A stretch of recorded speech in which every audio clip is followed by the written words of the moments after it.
Hello everyone, कैसे हैं आप सब लोग। आज की इस वीडियो में हम करने वाले हैं एक पेपर का सॉल्यूशन जो रहने वाला है आपका 2024 का। थंबनेल में आपने देख लिया होगा कि यूपीएससी ईएसआईसी का जो एग्ज़ाम था, जो यूपीएससी ने कंडक्ट करवाया था, 7 जुलाई को एग्ज़ाम कंडक्ट करवाया गया था। और उस एग्ज़ाम का हम आज क्या देखेंगे, क्वेश्चंस हैं वो सॉल्व करेंगे। अगर आपने वो एग्ज़ाम दिया है और अभी तक जैसे कि उसका रिज़ल्ट है वो नहीं आया है, तो आप चाहें तो वापस से अगर अपनी चेक करना चाहें कि आपके कितने क्वेश्चन करेक्ट होते हैं, कर सकते हैं। अदरवाइज़ अगर आपको सिर्फ प्रैक्टिस के लिए देखना है तो भी आप देख सकते हैं। जो बच्चे यहाँ पे प्रीवियस ईयर क्वेश्चन करने आए हैं उनके लिए एक छोटी सी बात कि जैसे ही मैं क्वेश्चन पढ़ूंगा उसके 5 से 10 सेकंड तक का मैं गैप लूँगा, उसके बाद उस पर्टिकुलर टाइम में आप क्वेश्चन को पोज कर लीजिएगा और आप अपना आंसर दे दीजिएगा, देन आप प्ले कीजिएगा। और जो बच्चे अभी कोर्स की रिपीटेशन के लिए या फिर वैसे देख रहे हैं, उनको मेरा सजेशन ये रहेगा कि आप 2x पे देखिए या फिर एटलीस्ट 1.5x पे तो ज़रूर देखिएगा, ताकि आपको ज़्यादा टाइम नहीं लगे। स्किप कर करके देखेंगे उससे अच्छा है आप 1.5 या 2x पे देखेंगे, तो आप पूरा निचोड़ भी समझ पाएंगे पूरे पेपर का और सारे क्वेश्चंस को ढंग से आप सोल्व भी कर पाएंगे और आपको टाइम भी उतना नहीं लगेगा। एक जनरल सजेशन है, आपको मानना है नहीं मानना है आपकी मर्ज़ी है। दूसरी चीज़, आरआरबी का एग्ज़ाम आपका आने वाला है मार्च या अप्रैल महीने में मान के चलिए आपका एग्ज़ाम हो जाएगा मार्च एंड में, या फिर अप्रैल के फर्स्ट 2 to 3 वीक्स में एग्ज़ाम होने के चांसेस हैं अप्रैल में। तो उसके लिए मैं सोच रहा हूँ कि इम्पोर्टेंट टॉपिक्स की कुछ क्लासेस मैं डालूँ इस पे, तो वो कोशिश रहेगी। उसके अलावा जनरल साइंस का जो 10 क्वेश्चन का पोर्शन रहने वाला है, उसके कुछ एक टॉपिक मैं कराने वाला हूँ, जिसके कुछ 300 से 400 क्वेश्चन मैं सॉल्व कराऊंगा कि यहाँ से आपके जो 10 क्वेश्चन है वो कवर हो जाएंगे। तो उसके लिए आप चैनल सब्सक्राइब कर सकते हैं। अगर व्हाट्सएप के थ्रू मेरे से जुड़ना चाहते हैं तो व्हाट्सएप ग्रुप का लिंक आपको वीडियो की डिस्क्रिप्शन में मिल जाएगा। अदरवाइज़ जो कमेंट सेक्शन में पिन कमेंट है वहाँ पर आपको क्या है, व्हाट्सएप ग्रुप का लिंक है वो मिल जाएगा। अब हम ज़्यादा टाइम नहीं लेते हुए सीधा स्टार्ट करते हैं फर्स्ट क्वेश्चन से। पहला क्वेश्चन आपकी स्क्रीन पर है। सीपीआर से ये क्वेश्चन है वो पूछा गया था। For adults the ratio of the chest compression to ventilation in case of single rescuer. तो चेस्ट कंप्रेशन टू वेंटिलेशन का रेशियो इन्होंने पूछा है इस कंडीशन में। सिंगल रेस्क्यूअर है, किसके लिए पूछा है, अडल्ट के लिए पूछा है। सीपीआर का क्वेश्चन रेशियो अगर आपसे पूछता है तो ये 3 चीज़ें आपको देखनी है कि अडल्ट के लिए पूछा है, चाइल्ड के लिए पूछा है, इन्फेंट के लिए पूछा है, पहली चीज़। दूसरी चीज़ कि सिंगल रेस्क्यूअर के लिए पूछा है या फिर डबल रेस्क्यूअर के लिए पूछा है। तो ये 2 चीज़ आपको ध्यान में रखनी है। अब हम बात करते हैं इस क्वेश्चन की। यहाँ पर हम देखें कि अडल्ट, चाइल्ड और इन्फेंट का अगर हम अलग अलग देखें तो यहाँ पे अडल्ट के अंदर क्या रहता है, नॉर्मल सिंगल रेस्क्यूअर यहाँ पे हम देखेंगे और डबल रेस्क्यूअर यहाँ पर हम देखेंगे। तो अडल्ट और चाइल्ड दोनों ही कंडीशन के अंदर क्या होता है, 30:2 का रेशियो रहता है, चाहे क्या हो, सिंगल रेस्क्यूअर हो या फिर क्या हो, डबल रेस्क्यूअर हो। तो यहाँ पे क्या रहेगा, सेम रहेगा। चाइल्ड पे यहाँ पे क्या है, 1 से 8 साल के अंदर आएगा और 8 साल से ज़्यादा जो बच्चे आते हैं वो सारे किस में आ जाते हैं, अडल्ट के अंदर काउंट होते हैं। यहाँ पे क्या होगा, लेस देन 1 ईयर के जो बच्चे होंगे वो यहाँ पे इन्फेंट, आपको पता है किसे कहते हैं। अब इन्फेंट के अंदर क्या होता है, सिंगल रेस्क्यूअर होता है, उस कंडीशन में 30:2 का रेशियो रहता है। लेकिन अगर वहाँ पे रेस्क्यूअर 2 हो उस कंडीशन में 15:2 का रेशियो आपका रहता है। ये चीज़ें आपको ध्यान रखनी है और इसके साथ में आपका ये जो क्वेश्चन है वो सॉल्व हो गया है। इसके अलावा अगर कुछ एक्स्ट्रा चीज़ें अगर मैं आपको बताऊँ तो यहाँ पर आप इमेज देख सकते हैं नीचे एक, और उम्मीद करता हूँ आपको ये अच्छे से विजिबल होगी। अलग अलग अडल्ट, चिल्ड्रंस और इन्फेंट का इन्होंने दिया है। अडल्ट की अगर हम बात करें तो दोनों जो हाथ हैं वो अपने क्या करते हैं, बिटवीन द निप्पल, ठीक है, बिटवीन द निप्पल अपने क्या करते हैं, हैंड का प्लेसमेंट है वो करते हैं, ठीक है। यहाँ पे अपने क्या करेंगे, हैंड का प्लेसमेंट है वो करेंगे। इसके बाद में हाथ हैं वो अपने क्या होने चाहिए, इंटरलॉक होने चाहिए, और दोनों हाथ का हम यहाँ पे यूज़ करेंगे। और जो प्रेशर है वो किससे रखेंगे, अपने पाम से आपका प्रेशर है वो पड़ना चाहिए चेस्ट के ऊपर, ना कि अंगुलियों से प्रेशर नहीं डालना है, पाम से आपका प्रेशर है वो पड़ना चाहिए। इस एरिया से आपका प्रेशर है वो चेस्ट पे लगना चाहिए। नीचे आप देख रहे होंगे कि यहाँ से प्रेशर है वो लग रहा है। उसके अलावा जो चेस्ट आपको कंप्रेस करनी है वो क्या है, 2 इंच करनी है। सेम चिल्ड्रन की अगर हम बात करें तो यहाँ पे 2 हाथ की बजाय एक ही हाथ का यूज़ में लेना है, बिटवीन द निप्पल ही अपने रखना है। बिटवीन द निप्पल ही आपको क्या करना है, प्लेसमेंट रखनी है अपने हैंड की, और प्रेस करना है कितना, 2 इंच। और इन्फेंट की अगर हम बात करते हैं तो इन्फेंट के अंदर हम क्या करते हैं, बिलो द निप्पल लाइन अपने यूज़ करते हैं। ये निप्पल लाइन हो गया आपकी, इससे जस्ट नीचे अपने क्या करते हैं, हैंड का प्लेसमेंट करते हैं, लेकिन दोनों के बिटवीन होगा, इन बिटवीन होगा दोनों के, लेकिन क्या होगा, बिलो द निप्पल लाइन होगा, दोनों निप्पल के बीच में, लेकिन below the nipple line. Finger tips का अपने यूज़ करते हैं, 2 फिंगर से अपने क्या करते हैं, यहाँ पे चेस्ट का कंप्रेशन करते हैं, और टोटल जो चेस्ट कंप्रेस करते हैं वो कितनी करते हैं, 1.5 इंच अपने कंप्रेस करते हैं। कंप्रेशन के अंदर आपको एक चीज़ ध्यान रखनी है कि कंप्रेशन अपने क्या करते हैं, 100 से 120 कंप्रेशन पर मिनट अपने क्या है, देते हैं। उस कंप्रेशन के दौरान में जो रिकॉइल है चेस्ट का वो पूरा होना चाहिए। ऐसा नहीं है कि आप स्पीड से करते ही जा रहे हैं और चेस्ट रिकॉइल का टाइम दे ही नहीं रहे हैं। उस कंडीशन में क्या होगा, सीपीआर है वो इफ़ेक्टिव नहीं होगा, और उसकी जो सीपीआर की जो इफ़ेक्टिवनेस है वो निकल कर नहीं आएगी, यानी कि जो पेशेंट को बेनिफिट मिलना चाहिए था वो नहीं मिलेगा। नेक्स्ट हम बात करते हैं सेकंड क्वेश्चन की।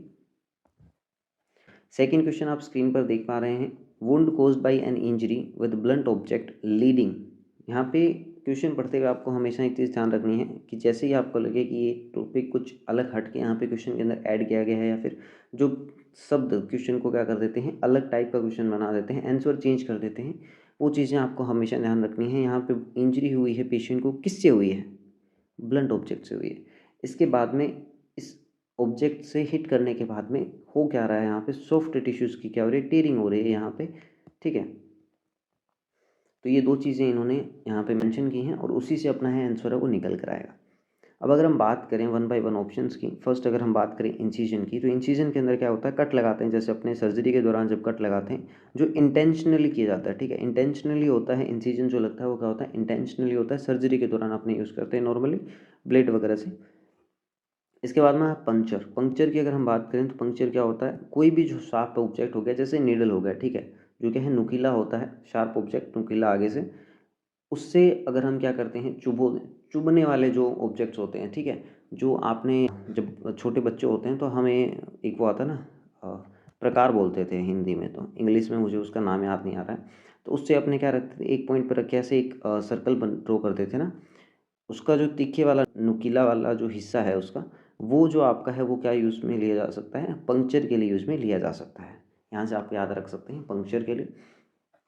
अब्रेजन की अगर हम बात करें तो अब्रेजन के अंदर क्या होता है, जैसे हम चल रहे हैं और चलते चलते अगर दीवार से टकरा जाएं, वॉल से अगर अपने टकरा जाते हैं, और टकराने के बाद में अपने क्या होगा, ऐसे एक छोटा सा ऐसे हल्की हल्की क्या हो जाएगी, स्किन हट जाएगी, और छोटे छोटे छोटे ऐसे डोटे डोटे डोटे डोटेड आपको देखने को मिलेंगे स्किन के ऊपर।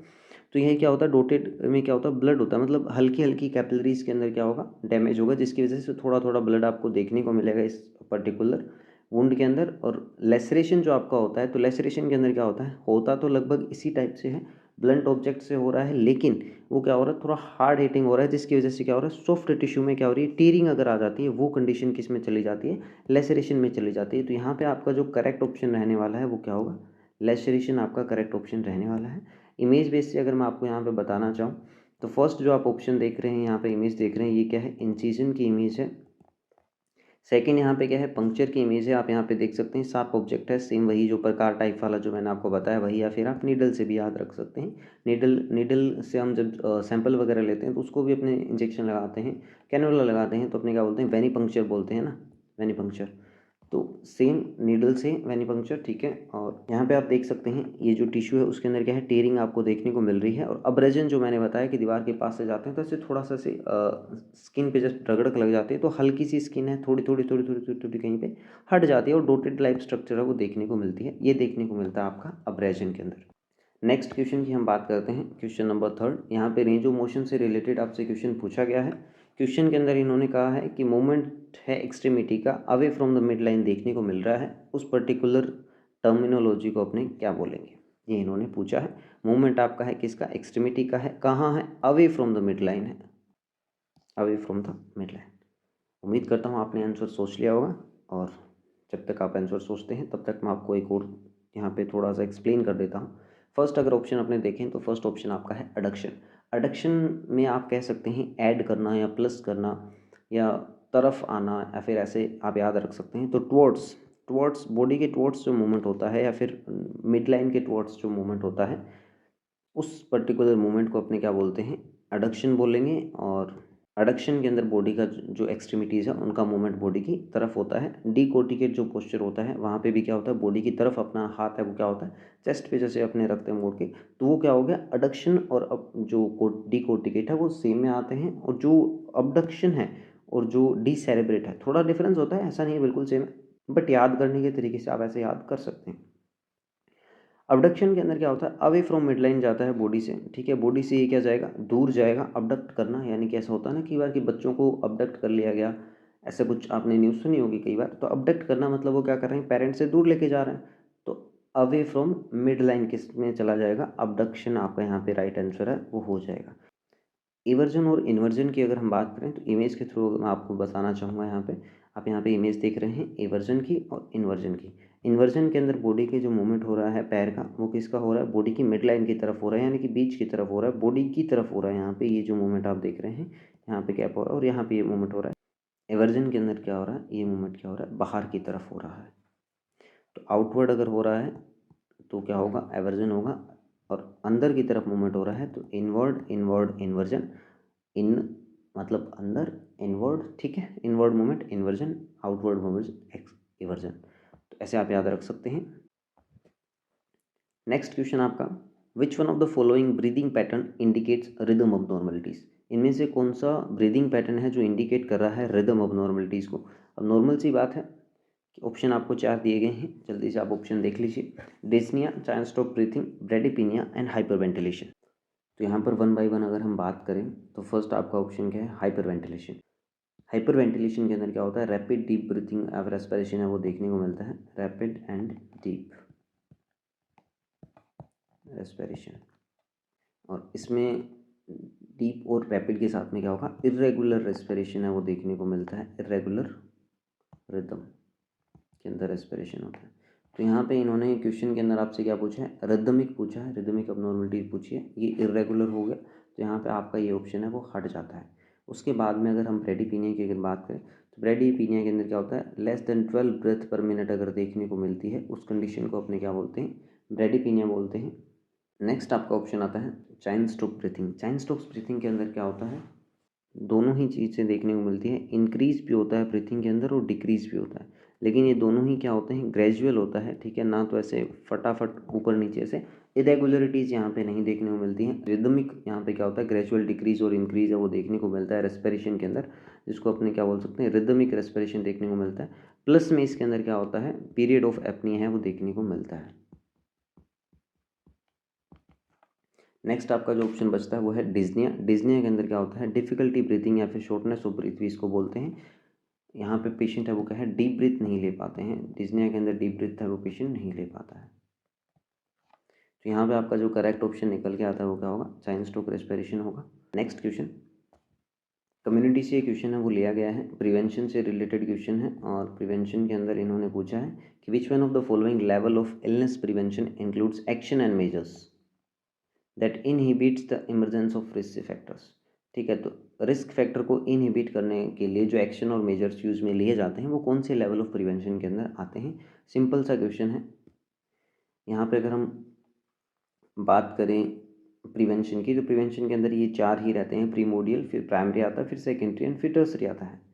अब इसको अगर हम देखें यहाँ पे थोड़ा सा डिटेल में जाके, सबसे पहले जो आता है वो क्या होता है, प्रीमोडियल जो प्रिवेंशन है वो आता है। यहाँ पे क्या होता है, ऐसी चीज़ों पे फोकस किया जाता है जो क्या करते हैं, इफेक्ट करते हैं हेल्थ को। जैसे सोशल और इकोनॉमिक स्टेटस जो रहता है कम्युनिटी का, वो क्या करता है, हेल्थ को इफेक्ट करता है, चाहे टारगेट करता है पॉलिसीज़ को जो क्या करती हैं, इफेक्ट करती हैं हेल्थ को।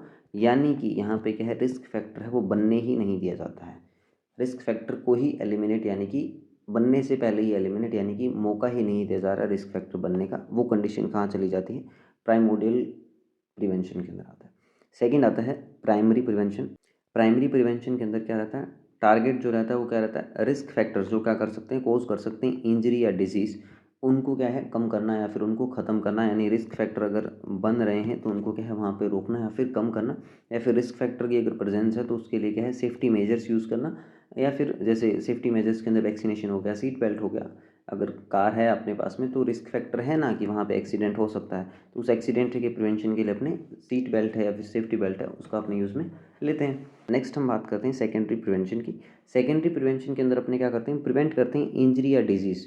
ठीक है, मतलब पेशेंट क्या है, रिस्क फैक्टर के एक्सपोजर में आ गया है, लेकिन वो क्या है अर्ली और प्री क्लिनिकल स्टेज के अंदर है, अभी तक क्या है उसके साइन सिम्टम्स हैं वो डेवलप नहीं हुए हैं। उस कंडीशन में अपने क्या करते हैं, जो प्रिवेंटिव मेजर्स यूज़ करते हैं वो किस में जाते हैं, सेकेंडरी प्रिवेंशन में जाते हैं। जितने भी डायग्नोस्टिक मेजर्स होते हैं वो सारे किस में जाते हैं, सेकेंडरी प्रिवेंशन के अंदर जाते हैं। अब हम बात करते हैं टर्सरी प्रिवेंशन की। टर्सरी प्रिवेंशन के अंदर क्या आता है, रिहेबिलिटेशन प्रोग्राम जो आते हैं सारे, रिहैब हो गया, वो सारे किस में आते हैं, टर्सरी के अंदर आते हैं। यहाँ पे क्या है, डिजीज़ है वो हो चुकी होती है। ठीक है, डिजीज़ हो चुकी होती है, जैसे अगर कार का एग्जांपल अगर अपने देखें तो यहाँ पे क्या है, एक्सीडेंट हो गया है। अब एक्सीडेंट होने के बाद में उसका रिहेबिलिटेशन, उसको वापस नॉर्मल लाइफ के अंदर लेके जाना, उसका जो डिसेबिलिटी है उसको क्या है बिल्कुल कम करना, एकदम नॉर्मल लेवल तक लेके जाना, वो सारा किस में आता है, टर्सरी प्रिवेंशन के अंदर आता है। मतलब डिजीज़ होने के बाद में कितनी हम क्या कर सकते हैं, डिसेबिलिटीज़ को कम कर सकते हैं, लिमिटेशंस हैं वो क्या कम कर सकते हैं, और लिमिटेशन ख़त्म करके नॉर्मल लाइफ है वो दे सकते हैं। वो सारी चीज़ें कहाँ चली जाती हैं, टर्सरी प्रिवेंशन में चली जाती हैं। अब क्वेश्चन यहाँ पे क्या पूछ रहा था, क्वेश्चन में पूछा गया था कि रिस्क फैक्टर को इनहिबिट करने के लिए कौन से एक्शंस और मेजर्स जो यूज़ में लिए जाते हैं, वो कौन से लेवल ऑफ प्रिवेंशन के अंदर यूज़ में लिए जाते हैं। तो आप सभी को शायद अब तो आ ही गया होगा कि यहाँ पे प्राइमोडियल प्रिवेंशन अपने यूज़ में लेते हैं। नेक्स्ट क्वेश्चन यहाँ पे ट्रांसवर्स डिप्रेशन देखने को मिल रहा है नेल्स के अंदर, जो इंडिकेट कर रहा है temporary disturbance of nail growth is known as. यहाँ पे डिप्रेशन देखने को मिल रहा है नेल्स के अंदर, जो इंडिकेट कर रहा है किसके, temporary disturbance of the nail growth, उसको अपने क्या बोलेंगे। यहाँ पर अगर हम बात करें वन बाय वन ऑप्शंस की, फर्स्ट आता है कोलिनीशिया। तो फर्स्ट इमेज जो आप देख रहे हैं क्या है, कोलिनिकिया की है। इसकी जो मोस्ट कॉमन कोज जो रहता है वो क्या होता है, आयरन डेफिशिएंसी एनीमिया रहता है। इसके अलावा सीलिएक डिजीज़, जो भी डिजीज़ जो क्या कर सकती हैं, माल न्यूट्रिशन करवा सकती हैं या फिर आयरन डेफिशिएंसी एनीमिया करवा सकती हैं वो। और अगर यहाँ पे क्रोनिक ब्लड लॉस होता है या फिर जीआई से रिलेटेड अगर कोई डिजीज़ है, अब्जॉर्प्शन जो कम करवा सकती हैं वो क्या कर सकती हैं, कोइलोनेशिया करवा सकती हैं। आयरन डेफिशिएंसी एनीमिया इसका क्या रहता है, मेजर है वो क्या रहता है, मोस्ट कॉमन कोज है वो कोलिनेशिया के अंदर देखने को मिलता है। इसमें क्या है, स्पून लाइक है वो नेल हो जाते हैं, बीच में क्या हो जाता है, गड्ढे से हो जाते हैं नेल के अंदर, आप देख पा रहे होंगे ऐसे। तो ये आप आसानी से यहाँ पे इसमें और प्रोमिनेंट आपको दिख रहा है। तो ये क्या है, स्पून लाइक नेल्स हैं वो देखने को मिलते हैं कोइलोनेशिया के अंदर। सेकेंड जो आप ये इमेज देख रहे हैं ये क्या है, ब्यूज लाइन है।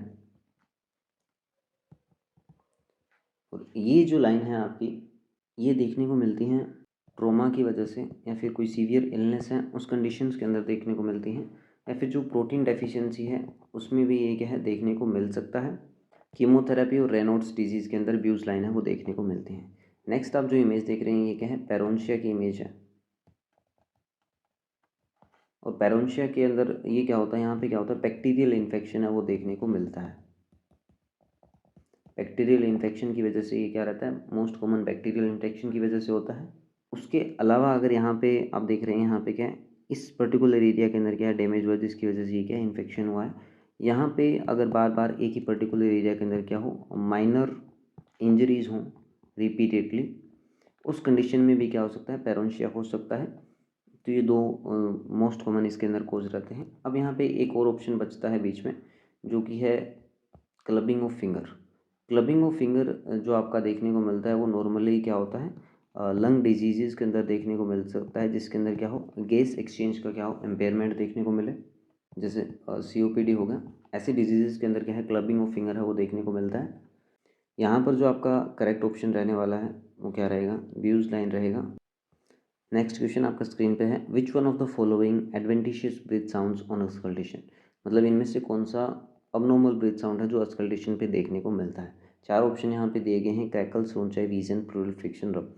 फर्स्ट अगर हम बात करते हैं क्रैकल्स की, क्रैकल है वो क्या करता है, इंडिकेट करता है किसको, फ्लूइड को इंडिकेट करता है किसके अंदर, लंग्स के अंदर, जो क्या हो सकता है नॉर्मली न्यूमोनिया के अंदर हो सकता है, पल्मोनरी एडिमा के अंदर ये देखने को मिलता है। उसके अलावा अगर कंजस्टिव हार्ट फेलियर की कंडीशन है तो वहाँ पे भी आपको क्या है, क्रैकल साउंड है वो देखने को मिल सकता है। ब्रोंकाई साउंड जो है वो क्या रहता है, म्यूकस को इंडिकेट करता है एयरवे के अंदर, जिसका कोज क्या हो सकता है, ब्रोंकाइटिस हो सकता है, अस्थमा हो सकता है। वीजिंग साउंड है वो क्या होता है, एयरवे जब नैरो हो जाता है, जब एयर पास होने के लिए जगह कब बचती है तो क्या होती है, विसल लाइक साउंड आती है, ठीक है, इसीलिए इसका नाम क्या है, वीजिंग है। और ये नॉर्मली क्या होता है, नैरोइंग ऑफ एयरवे जो भी कंडीशंस कोज करती हैं, जैसे अस्थमा के अंदर ये देखने को मिलता है, और कोई भी अगर एलर्जिक रिएक्शन वगैरह होती है तो वहाँ पे भी क्या है, वी साउंड है वो देखने को मिलता है। प्लूरल फ्रिक्शन रब है वो क्या होता है, जब प्लूरल जो मेम्ब्रेन रहती है वहाँ पे इन्फ्लामेशन देखने को मिलता है, जो क्या होता है नॉर्मली प्लूरेसी के अंदर देखने को मिलता है। उसके अलावा पल्मोनरी एम्बोलिज्म के अंदर भी ये देखने को मिलता है, एंड लंग कैंसर। तो प्लूरल जो मेम्ब्रेन रहते हैं उनके अंदर इन्फ्लामेशन की वजह से ये साउंड है वो देखने को मिलता है। ये चार आपके जो हैं वो ऑप्शन थे, और यहाँ पे इन्होंने पूछा था कि अबनॉर्मल कौन सा है, तो आप देख सकते हैं कोई भी इनमें से क्या है, नॉर्मल है वो नहीं है, चारों ही मैं आपको बता चुका हूँ। तो यहाँ पे जो आपका करेक्ट ऑप्शन होगा वो क्या होगा, 1, 2, 3 एंड 4। क्वेश्चन नंबर 8 आपकी स्क्रीन पर है, presence and growth of micro organisms with in a host but without tissue invasion and damage.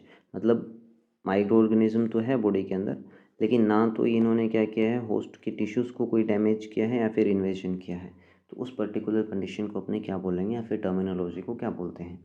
अगर हम बात करें इन्फेस्टेशन की, अगर हम बात करते हैं इन्फेस्टेशन के अंदर क्या होता है कि जो पैरासाइट्स होते हैं, लाइक जो स्कैबीज कोज करते हैं, ये जब डिजीज़ कोज करते हैं उसको अपने क्या बोलते हैं, इन्फेस्टेशन बोलते हैं। इन्फ्लामेशन हो गया नॉर्मल बॉडी का कोई भी रिस्पॉन्स किसके प्रति, इंजरी के प्रति या फिर इन्फेक्शन के प्रति जो रिस्पॉन्स रहता है उसको अपने क्या बोलते हैं, इन्फेक्शन, इन्फ्लामेशन बोलेंगे।